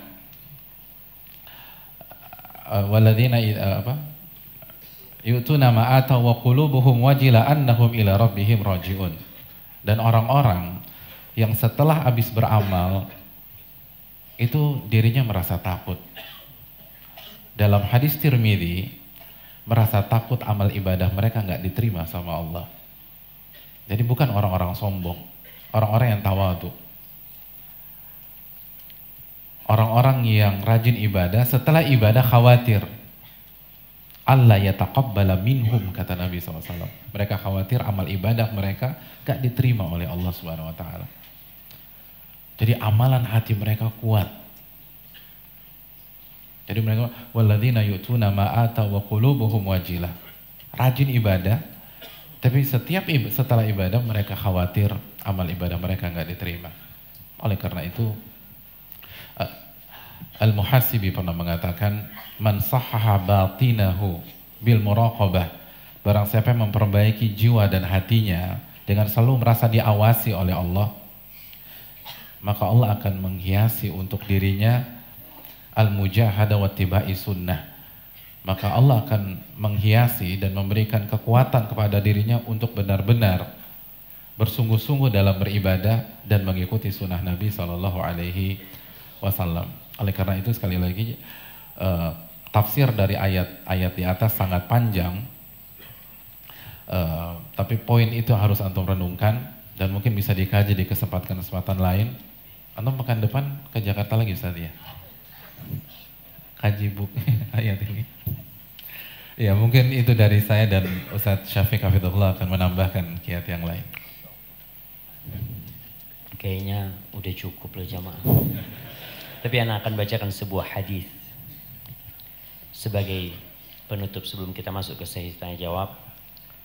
Dalam hadis yang diriwayatkan Abu Dawud dan Al-Hakim, Rasulullah sallallahu alaihi wasallam mengatakan at-tu'adatu fi kulli syai' khairun illa fi amalil akhirah. Kata Nabi alaihi salatu wasallam, berlahan-lahan dalam atau ya pelan-pelan dalam segala sesuatu itu baik. Pelan-pelan naik motor itu baik. Pelan-pelan naik mobil itu baik. Gak terburu-buru itu baik. Kecuali fi amalil akhirah. Kecuali untuk urusan akhirat. Kalau antum mau sodakoh pagi hari jangan nunggu sore. Antum mau berbakti sama ibu antum mau berbakti sama ayah antum, ingin memberikan sesuatu kepada mereka, berikan sekarang. Jangan nunggu esok. Mungkin esok orang tua antum meninggal dunia. Sehingga antum akan menyesal selama hidup antum tidak bisa berbakti sama orang tua antum. Antum ingin membangun sebuah masjid, mau transfer duit untuk bangunan masjid, kirim malam ini. Jangan nunggu besok. Karena belum tentu besok niat antum masih tetap jamaah.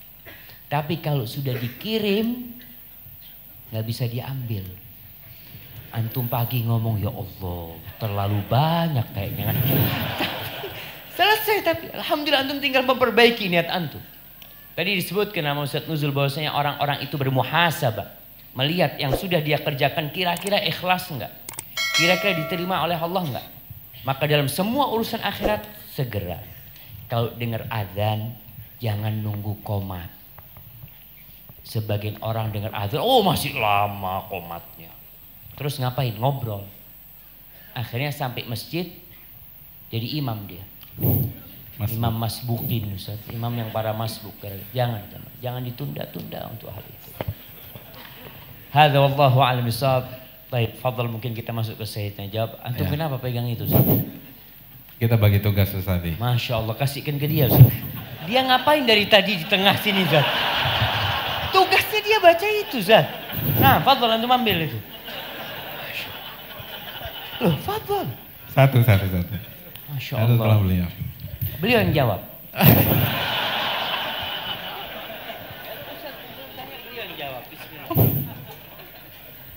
Ustaz, kalau antum yang baca, beliau yang jawab.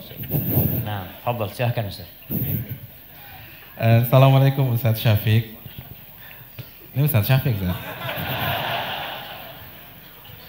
Saya mau bertanya kebaikan-kebaikan seperti apa yang bisa saya lakukan agar Allah ridho kepada saya, agar Allah lapangkan kesempitan saya.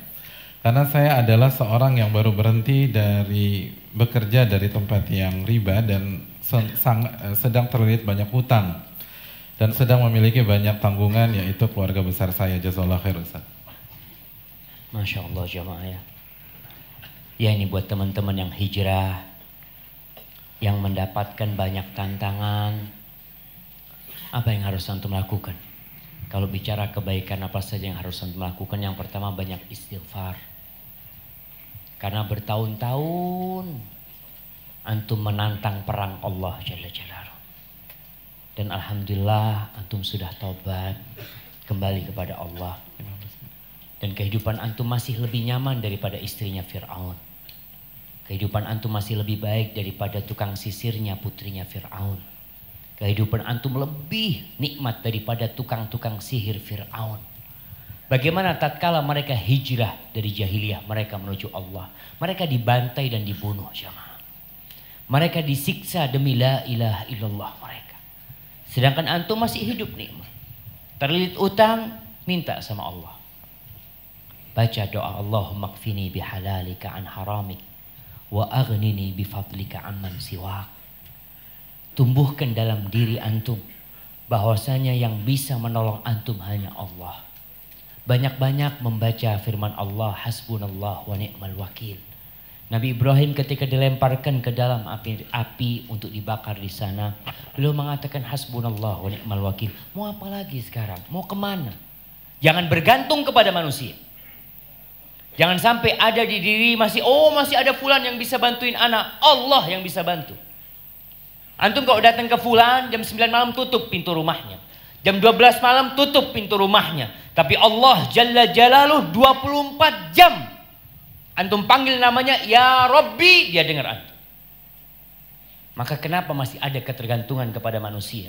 Ana mau ke fulan, fulan mungkin bisa bantu ana. Silahkan jalani itu, tapi hati antum bersama Allah Jalla Jalaluh. Rasulullah Sallallahu Alaihi Wasallam ketika pasukan orang-orang Quraisy mau balik menyerang Madinah setelah perang Uhud, setelah 70 sahabat tewas pada waktu itu, radhiyallahu taala anhum ajma'in, mereka mau balik. Ditakut-takutin nih Nabi alaihi salatu wassalam agar takut dengan pasukan itu. Apa kata mereka? Hasbunallah wa ni'mal wakil. Tumbuhkan. Ada masalah di keluarga, ingat ini dosa ana ya Allah, ana terima ya Allah. Minta sama Allah Jalla Jalaluh. Karena semua yang terjadi dari keburukan itu kita penyebabnya. Semua kebaikan yang kita dapatkan, antum masih bisa bernafas, antum masih sehat, dan ketahuilah kesehatan jauh lebih berharga daripada kekayaan. Allah mengatakan ma asabaka min hasanatin faminallah wa ma asabaka min sayiatin famin nafsik. Keburukan yang ada itu dari engkau. Nggak perlu kita cari kambing hitam. Anak gara-gara kajian Ustadz Nuzul jadi miskin ini. Ustadz Nuzul disalahkan. Nggak ada urusan. Beliau menjelaskan hukum Allah, kemudian antum dapat hidayah dan Allah yang memberikan taufik kepada antum. Kalau akhirnya jatuh miskin, sahabat bukan jatuh miskin lagi. Jatuh sebagai tunawisma. Tunawisma, nggak punya rumah, tidur di masjid, nggak punya pekerjaan, pengangguran, makan dari mana? Dari pemberian orang. Mereka tetap berusaha untuk bekerja. Umar bin Khattab, masya Allah, orang yang terhormat di Mekah yang memiliki harta, sampai Madinah jadi pengembala kambing. Radhiyallahu taala. Abdurrahman bin Auf sampai Madinah jadi apa? Jadi makelar. Seperti itu mereka. Jadi ketika antum mendapatkan masalah, kebaikan apa yang harus antum lakukan? Husnudzon sama Allah. Berbaik sangka sama Allah. Kalau Allah baik sama antum. Nggak perlu nyalahkan siapa-siapa, banyak istighfar dan terus berbuat baik. Kalau keluarga banyak menolak, banyak marahin, banyak ya kadangkala mereka kecewa dengan kita, keluar dari kerjaan kita, sampaikan kepada mereka, doakan. Ana yakin Rabbul Alamin akan memberikan jalan. Hadza wallahu a'lam bissawab. Baik Ustaz. Terima kasih Ustaz, jazakumullah khair. Ini pertanyaan kedua. Ustaz, kalau kita berbuat baik hanya karena pencitraan, apakah hukumnya? Jazakumullah khair. Fadhal Ustaz.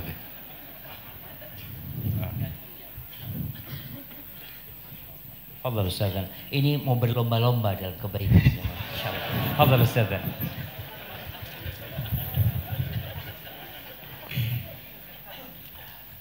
Ya hadirin yang dirahmati oleh Allah Subhanahu wa taala, berlomba-lomba melakukan kebaikan dalam rangka pencitraan ini bahaya hadirin. Yang pertama, dia nggak akan dapat pahala dari Allah Subhanahu wa taala. Karena Nabi SAW bersabda, innamal a'malu binniyat. Sesungguhnya amal ibadah itu tergantung niatnya. Wa innamal likulli imri'in ma nawa. Dan setiap orang akan mendapatkan sesuai dengan yang dia niatkan tersebut. Lalu Nabi SAW memberikan contoh atau sampel, faman kanat hijratuhu ilallahi wa rasulih fahijratuhu ilallahi wa rasulih.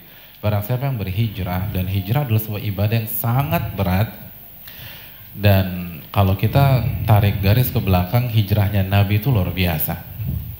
Kalau diniatkan untuk Allah dan Rasulnya, maka dia akan mendapatkan Allah dan Rasulnya. Tapi sebaliknya, waman kanat hijratuhu li dunya, barang siapa yang hijrahnya untuk dunia, yusibuha, untuk ia dapatkan, seperti pencitraan, nama baik, nama besar, branding, lalu kekuasaan, harta, awim ra'atin yankihuha, atau wanita yang ingin dia nikahi. Nabi SAW mengatakan fahijratuhu ila ma hajara ilaihi, maka yang dia dapatkan hanya yang dia niatkan tersebut. Dan gak berhenti sampai di sana. Allah berfirman dalam surat Hud ayat 15-16,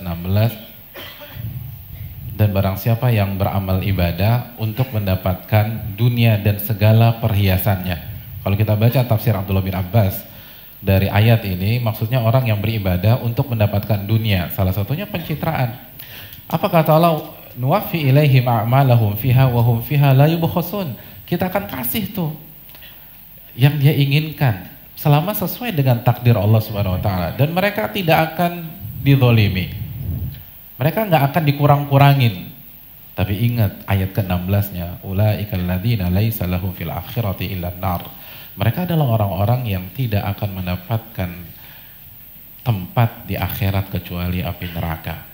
Oleh karena itu, kita semua kembali ke basic atau konsep dasar kita, amal ibadah tidak akan diterima kecuali dua syarat, yaitu yang pertama ikhlas kepada Allah dan ittiba kepada Nabi SAW. Kita persilakan Ustaz Syafiq untuk menambahkan. Ustaz, masih banyak pertanyaannya Ustaz. Lanjut aja. Lanjut. Ustaz, terima kasih Ustaz Nuzul, dan juga terima kasih kepada jamaah yang bertanya. Kita lanjutkan ke pertanyaan selanjutnya. Assalamualaikum warahmatullahi wabarakatuh. Waalaikumsalam. Ustadz, pernikahan kami di bulan April 2018 ini berumur 6 tahun. Bolehkah saya menggugat cerai atau meminta cerai suami saya yang sudah malas melakukan sholat 5 waktu? Dan suami saya ini masih suka berhubungan dengan mantannya kurang lebih selama 2 tahun ini. Dan suami saya tidak memberikan nafkah biologis selama 6 bulan. Ini curhat ini Ustaz. Kami berdua sudah membicarakan masalah ini secara baik-baik, dan responnya suami saya hanya diam saja. Sejujurnya saya sudah capek Ustaz dengan masalah ini. Tolong nasihatnya untuk saya. Terima kasih.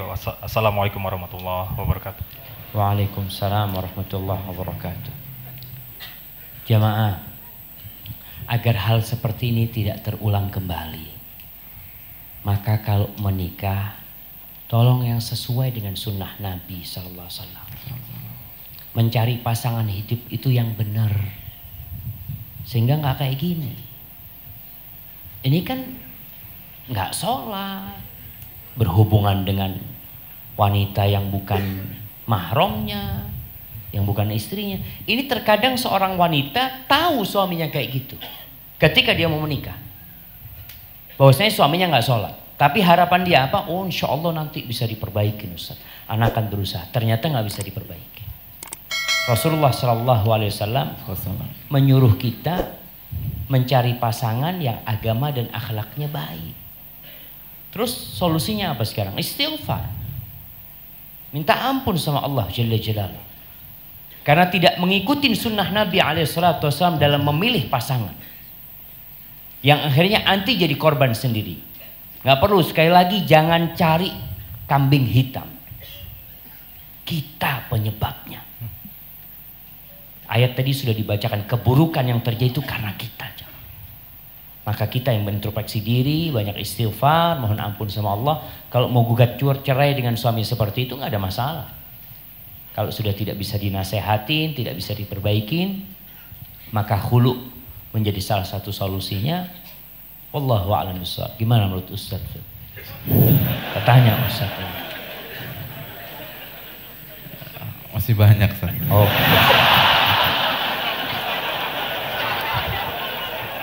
Tapi mungkin sedikit aja ya. Kalau kita bicara hukum fikih sebagaimana yang beliau sampaikan hafizahullah ta'ala, tapi jangan dilihat endingnya aja. Beliau tadi sampaikan kalau ingin gugat cerai itu boleh dengan kriteria-kriteria di atas yang sudah disampaikan. Tapi coba simak jawaban beliau dari awal sampai akhir. Si istri berjuang dulu. Jangan dikit-dikit cerai dan menyalahkan pihak lain. Biasanya kalau dia berusaha semaksimal mungkin, insya Allah ada jalan. Allah berfirman di akhir surat Al-Ankabut, "Walladzina jahadu fina lanahdiyannahum subulana." Barang siapa yang berjihad di jalan kami, baru Allah kasih petunjuk. Dan menarik sebuah penjelasan dari Imam Qurtubi, kata Imam Qurtubi, ayat ini turun sebelum syariat jihad. Dan Allah katakan dalam ayat ini, "Walladzina jahadu fina," barang siapa yang berjihad di jalan kami. Padahal sekali lagi ayat ini turun sebelum syariat jihad yang berkonotasi perang. Artinya bersungguh-sungguh maksimalkan sebagaimana Anda berada di kancah peperangan. Nah pertanyaannya, sudahkah kita melakukan hal itu sebelum kita gugat cerai? Coba dulu, karena Allah akan kasih petunjuk kalau kita sudah maksimal dalam beristighfar, kata beliau, maksimal dalam bertaubat, maksimal dalam bermuhasabah, maksimal memperbaiki hubungan kita dengan Allah, maksimal dalam menasehati, dan lain sebagainya, baru kita arah ke perceraian. Dan pengalaman kita yang terbatas, kalau kita lihat para masyaikh ketika ditanyakan masalah-masalah seperti ini, mereka jawab secara global, tapi sebelum eksekusi mereka sarankan pasangan-pasangan seperti itu konsultasi private dengan ahli ilmu, karena bisa jadi itu dari sisi istrinya, belum tentu dari sisi suami. Bisa jadi suaminya sholat terus tapi di kantor gitu loh, tapi karena nggak pulang 7 hari divonis nggak sholat, misalnya gitu. Misalnya ya saya mungkin itu. Wallahu ta'ala bisawab. Baik Ustaz, terima kasih Ustaz. Dan semoga yang bertanya Allah berikan kemudahan dan pertolongan. Amin, amin. Pertanyaan selanjutnya, Assalamualaikum warahmatullahi wabarakatuh. Ustadz, saya ingin bertanya, ibu saya sampai detik ini berprofesi sebagai seorang rentenir. Saya sudah berdoa dari semenjak lama dan meminta kepada Allah agar ibu saya segera bertaubat. Pertanyaannya adalah, Ustadz, apakah saya sebagai anak juga berdosa karena mempunyai ibu yang berprofesi sebagai seorang rentenir? Dan kedua, doa apa Ustadz agar Allah mengabulkan doa saya agar ibu segera bertaubat? Jazakumullah khair. Udah.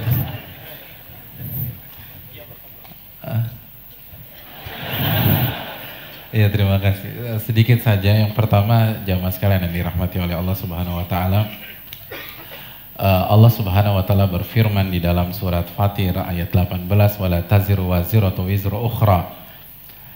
Seseorang tidak dibebani atau dicap berdosa kecuali dosanya sendiri. Artinya seseorang tidak kena dosa orang lain.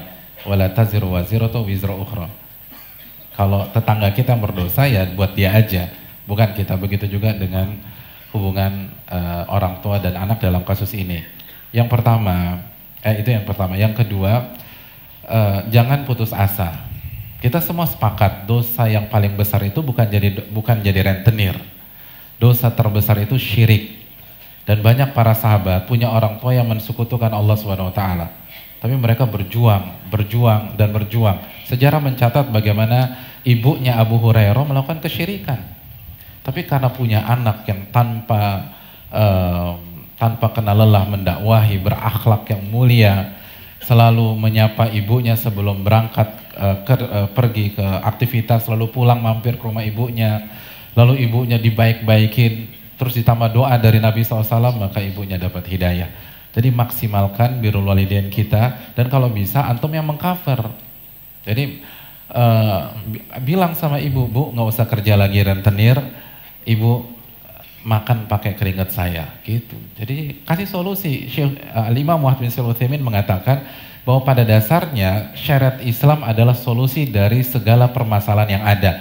Jadi kalau kita menutup pintu yang haram, usahakan kita berikan atau kita buka pintu yang halal sebagai solusi. Fadhol Ustaz. Fadhol apa ya Ustaz? Mau dibaca? Wallahi jamaah, ya sedih kita. Kita tuh nggak bisa memilih ibu kita. Kita nggak bisa lahir, kok ibu ana seperti ini sih? Hidup ini ujian. Tapi jadilah orang yang tatkala diuji dengan keburukan bersabar, diuji dengan kenikmatan bersyukur kepada Allah Jalla Jalaluhu. Cerita ini pelajaran buat kita bersama. Yang punya orang tua bukan rentenir, syukur. Antum bersyukur, terima kasih lahir dari orang tua yang taat, lahir dari orang tua yang mengajak kepada sholat. Ada anak-anak yang lahir orang tuanya tidak pernah meletakkan keningnya di muka bumi ini, jamaah. Maka kita bersyukur kepada Allah, dan tadi disampaikan oleh Ustaz Nuzul, terus berusaha. Dan usaha yang paling maksimal dari seorang anak, selain dia berdoa memohon kepada Allah Jalla Jalaluhu, dia cari jalan memberi nasihat kepada orang tuanya. Kalau nasihat dari dia nggak masuk, mungkin dari orang lain. Kadang-kadang orang tua sama anaknya siapa sih kau? Anak baru lahir ini itu. Tapi cari orang yang mungkin bisa memberikan nasihat kepada dia. Hadza wallahu a'lam bishawab. Kayaknya terakhir ini Ustaz. Ya, Ustaz. Ya, terima kasih Ustaz Jazakumullah khair. Kami juga mengucapkan terima kasih kepada jamaah semua atas pertanyaan yang diberikan, dan mohon maaf mungkin tidak semuanya bisa dijawab oleh kedua Ustadz kita karena keterbatasan waktu. Ini ada berita menarik Ustadz. Assalamualaikum Ustadz, maaf tolong sampaikan kepada yang tadi bertanya tentang berhenti dari bekerja dari tempat riba. Ini ada hadiah, nanti bisa diambil di panitia. Tadi yang bertanya Ustadz Syafiq Hafizahullah yang menjawab. Ini pertanyaan adalah, saya adalah orang yang baru berhenti dari tempat riba. Nanti tolong yang merasa pertanyaan dijawab nanti bertemu dengan panitia, ada hadiah insya Allah. Kalau beliau yang jawab dapat. Wah, jazakumullah khair Ustaz. Masya Allah, wa iyyakum, Masya Allah. Berlomba-lomba dalam kebaikan. Iya Ustaz. Ya, mungkin ini pertanyaan terakhir Ustaz Syafiq dan Ustaz Nuzul Hafizahullah Ta'ala. Assalamualaikum. Jazakumullah khairan Ustaz atas ilmunya. Semoga Allah menjaga Ustaz dan keluarga.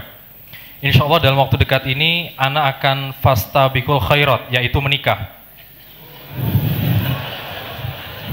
Oleh karena itu anak ingin mendapatkan nasihat dari Ustaz Syafiq dan Ustaz Nuzul Hafizahumullah Ta'ala, dan anak harap Ustaz memberi nasihat serta doanya. Syukran. Berarti dua ini Ustaz. Ya diundang Ustadznya kalau ngasih nasihat, ya Ustaz. Undangan di sini nggak bisa jemaah, nasihat pernikahan nanti kalau lagi walimah insya Allah kirim undangan ke Ustadz Nuzul, insya Allah beliau akan menyampaikan nasihat. Barakallahu.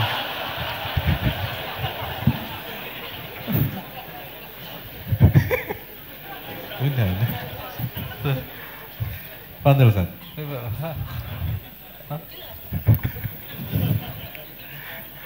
Kesimpulan. Oke. Ya, nasihat singkatnya ya. Terima kasih kepada yang bertanya. Nasihatnya belajar, dan belajar. Dan itu benar. Karena yang jadi masalah ada slogan di sebagian komunitas itu Ustaz. Slogannya tuh hijrah, nikah, berkah. Nah, yang jadi masalah, analoginya gini nih, banyak orang itu hanya baca keutamaan berenang, lalu dia termotivasi, lalu nyebur di kolam 3 meter, dan dia nggak bisa berenang, dan nggak pernah belajar berenang. Ya takbir 4 kali hadirin, meninggal. Iya. Nah begitu juga banyak orang yang termotivasi bicara keutamaan nikah, tapi dia nggak pernah belajar. Nggak pernah belajar bagaimana jadi suami, bagaimana jadi ayah, gimana didik, dan seterusnya. Jadi itu tadi, banyak orang yang termotivasi tapi nggak ngerti ilmunya, maka jatuh.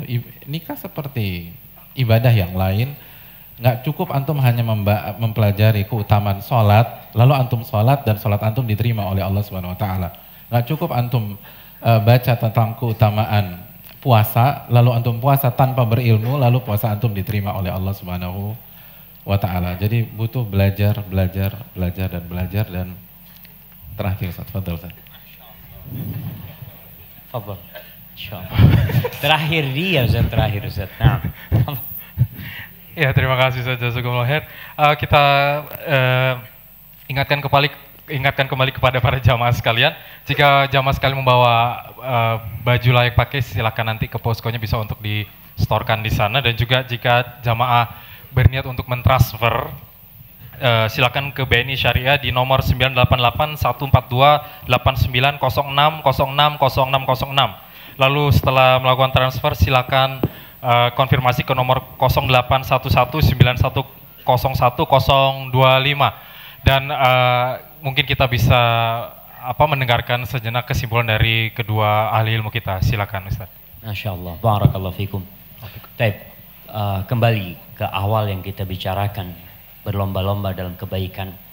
Kalau kita merenungkan ayat-ayat dalam Al-Quranul Karim yang berbincang tentang akhirat, kita selalu mendapati ayat itu mengandung semangat dari seorang hamba yang harus bersungguh-sungguh dalam meraihnya. Allah mengatakan wasari'u ila maghfirati min rabbikum wasabiqu, kalian bersegera, kalian berlomba-lomba, wa fi dzalika falyatanafasil mutanafisun, hendaklah kalian untuk meraih surga itu bersaing dan berebut untuk mendapatkannya. Ketika berbincang tentang sholat Jumat, Allah katakan fas'au ila dzikrillah, segera menuju zikrullah tabaraka wa ta'ala. Ketika berbicara tentang Allah, Allah mengatakan fafirru ilallah, kalian lari yang kencang, jangan menoleh ke belakang, menuju kepada Allah Jalla Jalaluh. Kalau urusan dunia, Allah berbicara famshu fi manakibiha, cukup jalan kalian. Fantashiru fil ard, bertebaran di muka bumi ini. Maka jangan terlalu berlebih-lebihan mencari dunia. Cari dunia tetap untuk berlomba-lomba menuju akhirat. Hadza wallahu a'lam bishawab. Ana serahkan kepada Ustaz Nuzul untuk menutup.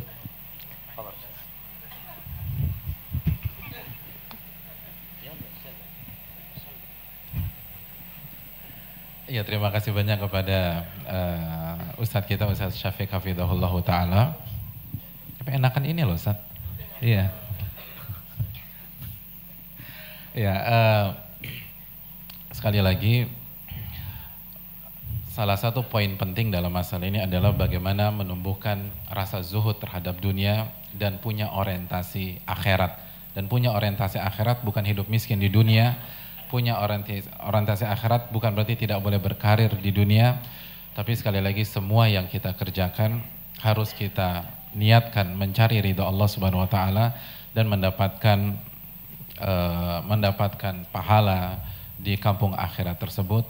Semua yang kita lakukan niatnya harus inna salati wa nusuki wa mahyaya wa mamati lillahi rabbil alamin.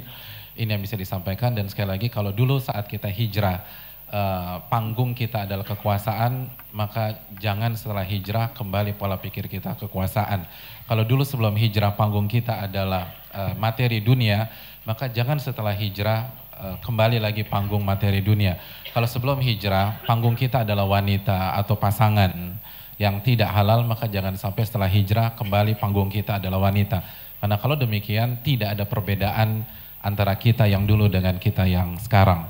Harusnya panggung kita adalah mencari ridha Allah Subhanahu wa taala dan musabaqah atau munafasah atau berlomba-lomba mencari pahala darinya. Ini yang bisa disampaikan. Terima kasih banyak.